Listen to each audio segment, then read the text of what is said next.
कल सांख्यिकी मंत्रालय ने वित्तीय वर्ष 2021-22 की पहली तिमाही यानी अप्रैल मई जून इन 3 महीनों के लिए आंकड़े जारी किए।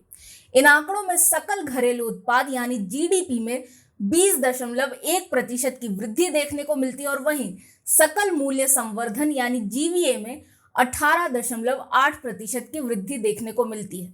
जीवीए इस चीज को देखता है कि हर क्षेत्र में कितना मूल्यवर्धन हुआ है और जीडीपी को बनाने के लिए जीवीए में टैक्स को जोड़कर सब्सिडी को घटाया जाता है और फिर जो आंकड़े पर पहुंचते हैं वह होता है जीडीपी। प्रथम दृष्टया ये आंकड़े सकारात्मक और उत्साहवर्धक लग सकते हैं, लेकिन मामला इतना सीधा है नहीं, क्योंकि ये जो आंकड़े बनते हैं वह वर्ष दर वर्ष के आधार पर बनते हैं। यानी पिछले वर्ष इसी तिमाही में कितने आंकड़े थे उसको आधार स्तर लेकर यह वृद्धि दर्ज की गई है। और हम जानते हैं कि पिछले वर्ष की पहली तिमाही में जीडीपी में 24.4% और जीवीए में 22.4% की गिरावट देखने को मिली थी। और उस हिसाब से देखा जाए तो कोविड पूर्व जो हमारी अर्थव्यवस्था का स्तर था वहां पर अभी तक हम इस वृद्धि के बावजूद भी नहीं पहुंच सके हैं। लेकिन सब कुछ इतना नकारात्मक भी नहीं है। हमारे वरिष्ठ जो कि स्वराज्य के संपादकीय निदेशक है आर जगन्नाथन 9 बिंदुओं में बताते हैं कि क्या अच्छा है क्या बुरा है इन आंकड़ों में और हम इसके क्या अर्थ निकाल सकते हैं। सबसे पहला तो यह देखें कि पिछले वर्ष कोविड की शुरुआत हुई थी और ये जो 3 महीने थे जो पहली तिमाही में आते हैं उस समय लगभग राष्ट्रव्यापी लॉकडाउन था।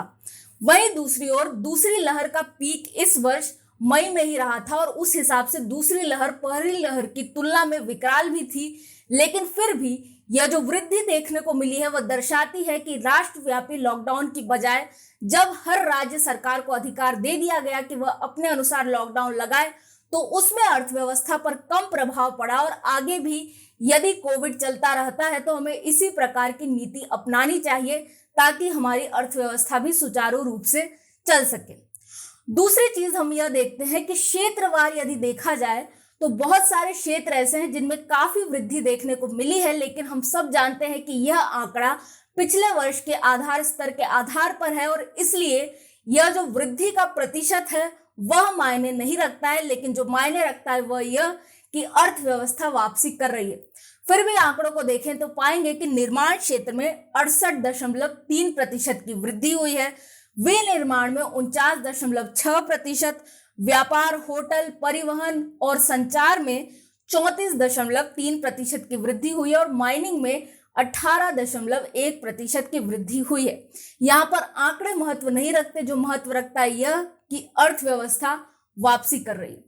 तीसरी चीज जो देखते हैं, जैसा मैंने बताया कि 2019-20 के स्तर पर अभी तक हम नहीं पहुंच सके हैं, तो यदि आप रुपए के मूल्य को स्थिर मानकर चलते हैं तो पाएंगे कि जीडीपी जो 35.66 लाख करोड़ रुपए थी वह अब 32.38 लाख करोड़ रुपए मात्र रह गई है और जीवीए जो 33.05 लाख करोड़ रुपए था वह 32.38 लाख करोड़ रुपए रह गया है। लेकिन चौथी बात में एक सकारात्मक चीज यह है कि हमारी जो मुद्रास्फीति है वह इन आंकड़ों को बल दे रहे हैं और यदि हम रुपए को स्थिर न मानकर मुद्रास्फीति के अनुसार माने तो एक वृद्धि देखने को मिलती है। जहां 2019-20 में जीवीए 45.77 लाख करोड़ रुपए था वह अब 46.19 लाख करोड़ रुपए है और जीडीपी जो 50.04 लाख करोड़ रुपए था वह अब 51.22 लाख करोड़ रुपए है। पांचवें बिंदु में देखें कि कृषि जो एकमात्र ऐसा क्षेत्र रहा था जिसने पिछले वर्ष वृद्धि दर्ज की थी, जबकि सारे क्षेत्र घाटे की ओर चल रहे थे और पिछले वर्ष इसमें 3.5% की वृद्धि हुई थी और इस वर्ष की पहली तिमाही में भी इसमें 4.5% की वृद्धि है। ऐसे में 3.5% की वृद्धि के ऊपर 4.5% की वृद्धि एक सकारात्मक संकेत है और जो किसान विरोध प्रदर्शन कर रहे हैं उन्हें समझना चाहिए कि भारत में कृषि अच्छी स्थिति में है और दूसरे क्षेत्र अच्छी स्थिति में नहीं है। ऐसे में अपनी मांगों को जोर देने की बजाय उन्हें कृषि में नई तकनीकों के साथ आना चाहिए और जो बाजार को खोल दिया गया है उसका भी लाभ उठाना चाहिए और इस तरह जो किसान आंदोलन है वह निरर्थक रह जाता है। छठे बिंदु में देखें कि विनिर्माण, माइनिंग, विद्युत और अचल संपत्ति ये ऐसे क्षेत्र हैं जो लगभग उसी स्तर पर पहुंच गए हैं जहां कोविड के पहले थे, जो कि एक सकारात्मक बात है। लेकिन वहीं व्यापार, होटल, परिवहन और संचार ये ऐसे क्षेत्र हैं जो अभी तक कोविड के पहले जहां पर थे उसका मात्र 70% ही अभी है। और यदि सरकार किसी क्षेत्र का सहयोग करना चाहती है आर्थिक राहत पैकेज के माध्यम से, तो वह ये क्षेत्र ही है। सातवां देखें कि निजी उपभोग खर्च, जो कि नियत उपभोग होता है, वहां पर हम यह देखते हैं कि इसमें अभी तक गिरावट ही देखने को मिली है। वैसे तो जीडीपी में इनकी भागीदारी 55% की रहती है और वह अभी भी है, लेकिन यह तब है जब जीडीपी स्वयं गिरावट की ओर है। और यदि हम आंकड़ों में देखेंगे तो पाएंगे कि यह जो गिरावट है वह 88% है। मतलब 88% ही लोग खर्च कर रहे हैं, जो कि पहले 100% का आंकड़ा था। और यदि रुपए में देखेंगे तो पाएंगे कि 2.41 लाख करोड़ रुपए खर्च कम किए जा रहे हैं निजी रूप से। और इस निजी आंकड़े में देखा जाता है गृहस्थियों को और जो नॉन प्रॉफिट संस्थान होते हैं उन्हें। वहीं सरकारी खर्च में 0.29 लाख करोड़ रुपए की वृद्धि हुई है, जो कि एक सकारात्मक बात है।